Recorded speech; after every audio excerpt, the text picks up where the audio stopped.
अस्सलाम वालेकुम गाइज़, मेरे पास एक क्वेश्चन है 6.3 का क्वेश्चन नंबर 4, जिसमें हमें कहा गया है find the value of unknown का वैल्यू फाइंड करें। जो भी इस सवाल में वैल्यू आएगा अननोन, वो हमें मालूम करना है। जैसे यहाँ पर ए पड़ा हुआ है, ये अननोन है, इसका वैल्यू निकालना है। तो इनके बीच ये मैट्रिक्स और ये मैट्रिक्स है, इनके बीच में कोई सिंबल नहीं, मतलब मल्टीप्लिकेशन है। तो हम करने लगे हैं मल्टीप्लिकेशन। बेसिकली मल्टीप्लिकेशन सबसे पहले चेक करते हैं पॉसिबल है या नहीं। ये 1 रो है और ये 3 कॉलम है, और ये 3 रोज हैं और 1 कॉलम है, ये दोनों सेम है, तो बिल्कुल मल्टीप्लिकेशन पॉसिबल है। तो हम मल्टीप्लिकेशन करने लगे हैं। किस तरीके से करेंगे?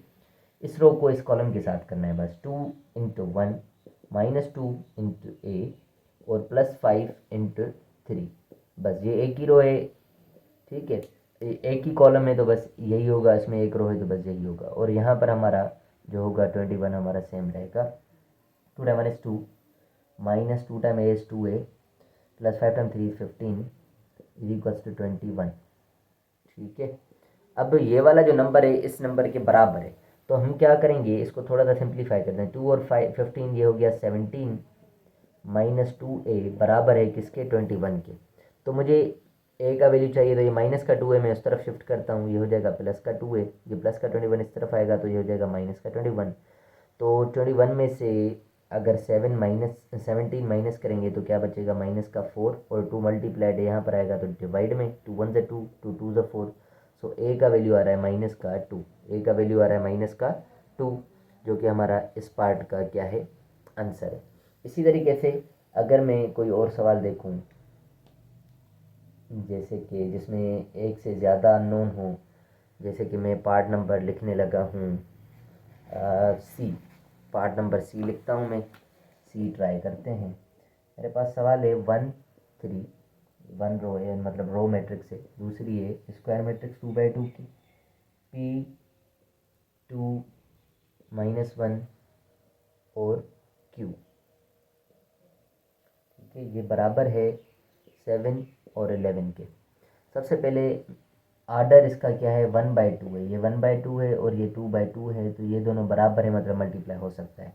तो इस रो को मैं मल्टीप्लाई करूँगा इसके साथ और इसके साथ भी। तो सबसे पहले 1 को मैं मल्टीप्लाई करने लगा हूँ p के साथ, 1 × p और +3 × -1, थोड़ा सा स्पेस छोड़ के फिर इस रो को इस कॉलम के साथ 1 × 2 +3 × q कर देंगे। इसी तरीके से ये 7 और 11 है। ठीक है, तो ये हो जाएगा 1 × p, p 3 टाइम 1 is -3, इसलिए 1 time 2 is 2, 3 time q is 3q, और ये बराबर है 7 और 11 के।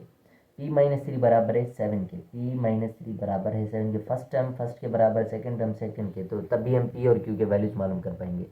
जैसे 2 + 3q बराबर है 11 के, तो माइनस का 3 उस तरफ जाएगा तो प्लस का हो जाएगा। तो p का वैल्यू आ रहा है क्या? 10। इसी तरीके से प्लस का 2 उस तरफ शिफ्ट करेंगे तो हो जाएगा माइनस का 2, तो यहाँ पर बचेगा 9, 3 मल्टीप्लाइड यहाँ पर आएगा डिवाइड में, सो q का वैल्यू आ रहा है 3। ठीक है, सो q का वैल्यू है 3 और p का वैल्यू है 10। तो इस तरीके से क्या करेंगे, हम ये क्वेश्चंस करेंगे। बकाया इसके बी और बी पार्ट्स हैं, वो आप देख लीजिएगा, जो नहीं हो फिर मुझे बताइएगा। अब करते हैं क्वेश्चन नंबर 5, इसी वीडियो में हम कर लेते हैं क्योंकि अभी वीडियो छोटी बनी हुई है। क्वेश्चन नंबर 5 में है सिंप्लीफाई। सिंप्लीफाई में दो मैट्रिक्स हैं, इनको मल्टीप्लाई करना है। If A B is equals to O, can we conclude that there a is equal 0 और b is equal 0। हमें कहा गया है कि ए बी जो है वो ओ के बराबर है। अगर ए को बी से हम मल्टीप्लाई करेंगे तो ओ आएगा, तो हम क्या करेंगे? Can we conclude that either A is equals to O or B is equals to O. मतलब इसमें हमें क्या दिया गया है? दो मैट्रिक्स गिवन है, ये दोनों को मल्टीप्लाई करना है, इन दोनों को मल्टीप्लाई करना है। और इफ़ ए बी जो है वो ओ के बराबर आ रहा है, can we conclude that either A is equals to O or B is equals to O. तो हम क्या कंक्लूड करेंगे कि ए 0 के बराबर आया है या बी 0 के बराबर आया है, क्या कंक्लूड करेंगे वो भी देखना है। तो हम सबसे पहले तो इसका पार्ट जो है, पार्ट नंबर ए, वो हम करके ही देख लेते हैं कि है क्या। 1 1 0 0, यहाँ पर 0 0 और 0 1 है। ठीक है, तो इस रो को अगर मैं इस कॉलम के साथ करूँ, मतलब इस कॉलम के साथ करना पड़ेगा, ठीक है। तो 1 को मैंने 0 के साथ रखा और प्लस 0 को मैंने 0 के साथ रखा, ये सारा ही ख़त्म हो जाएगा। फिर इसको मैं इस कॉलम के साथ करूँगा, तो 1 को मैंने 0 के साथ रखा और 0 को मैंने 0 के साथ रखा, ठीक है। इसी तरीके से दूसरी रो को मैं इस कॉलम के साथ करने लगा हूँ, मतलब 1 को 0 के साथ और 0 को 0 के साथ। इसी तरीके से फिर इस कॉलम के साथ 1 को 0 के साथ और 0 को 0 के साथ करूँगा। ये दोनों ही मैट्रिसेस जो हैं वो इस टाइप की हैं कि सारे एलिमेंट्स हमारे क्या आ रहे हैं, 0 आ रहे हैं। 1 टाइम 0 0, 0 टाइम 0 0, मतलब यहाँ पर 0 आएगा। 1 टाइम 0 0, 0 टाइम 0 0, यहाँ पर भी 0, ये सारे ज़ीरोज़ आ जाएंगे, ठीक है। तो ये वाली जो है हमारी मैट्रिक्स, गाइस यहाँ पर ये हमारा टोटल जो आ रहा है आंसर वो 0 0 0 आ रहा है। अगर मैं अल्टरनेट कर दूँ, इसको इधर कर दूँ और इसको इधर कर दूँ, फिर मल्टीप्लाई करके अगर हम चेक करें, फिर भी अगर 0 आएगा तो फिर या ए 0 होगा तो बी 0 आएगा, बी 0 होगा तो बी 0 आएगा।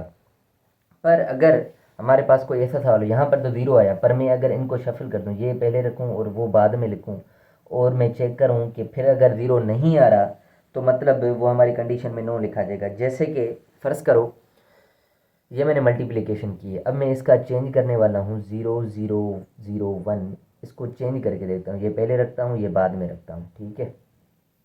तो 1 1 0 0, तो फिर हम चेक करते हैं कि आंसर क्या आ रहा है।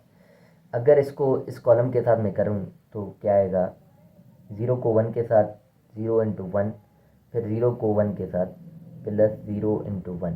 इसीलिए 0 को 0 के साथ करेंगे, 0 इंटू 0 प्लस फिर 0 इंटू 0, फिर 0 इंटू 0, 0 इंटू 1।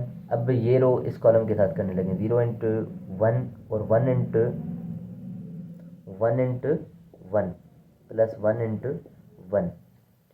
तो यहाँ पर हमारा ये सारे ज़ीरोज़ आ जाएंगे, पर ये हमारा जो है वो क्या होगा कि 1 आएगा, मतलब इसका टोटल आंसर आएगा 0 0 1 0 0 0 1 0।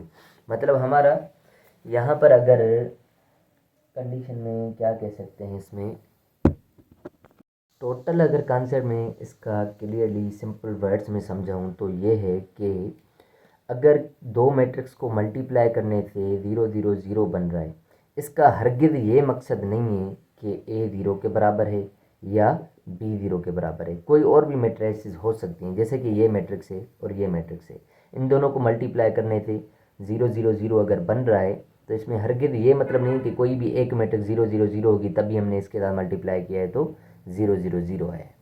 सो इसका मतलब आप क्या कर देंगे, जस्ट क्या लिख देंगे, नो लिख देंगे। आई होप कि ये बात आपको फाइनली समझ में आ गई होगी कि मतलब दो मैट्रिक्स को अगर आपस में मल्टीप्लाई कर रहे हैं और अगर हमारा आंसर 0 0 0 आ रहा है तो इसका हरगिज़ ये मकसद नहीं है कि जो हमने मैट्रिक्स ली होगी ए या बी, दोनों में से कोई भी एक मैट्रिक्स सारी नल मैट्रिक्स होगी या 0 0 0 मतलब होगी।